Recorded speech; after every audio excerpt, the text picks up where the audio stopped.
तुम्ही हे बोंबोलानी बघून घाबरला आहात किंवा तुम्हाला असं वाटते की हा एक गुलाबजाम आहे, तर नाही गाईच, हे बोंबोलनीच आहेत.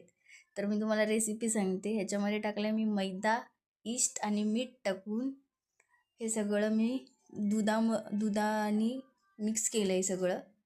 आणि त्यानंतर मला समजलं की भाई मी कुठेतरी चुकते.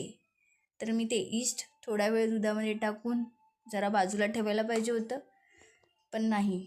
त्याच्यामध्ये बटर टाकून मी मिक्स मिक्स मिक्स मिक्स केलं आहे आणि हे मळून मी जरा 1 तासासाठी बाजूला ठेवलं. आणि बघते तर भाई माझं हे पीठच नाही फुगलं आहे, म्हणजे जे काय असतं ते झालंच नाही. म्हणूनसाठी मी ते गोळे बनवले आणि परत थोड्या वेळासाठी ठेवलं की बा माझा तो गोळा आहे तो तरी फुगावा, पण नाही. आणि मग मी तळायला घेतलं तर मी ते तेल एवढं तापवलं की ते भाई पूर्ण काळे पडले आणि गुलाबजाम वाटतोय.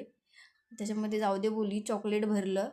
त्याच्यामध्ये मी माझं ते म्हणजे शुगरचं जरासं हे केलं, स्प्रे म्हणजे काय असेल ते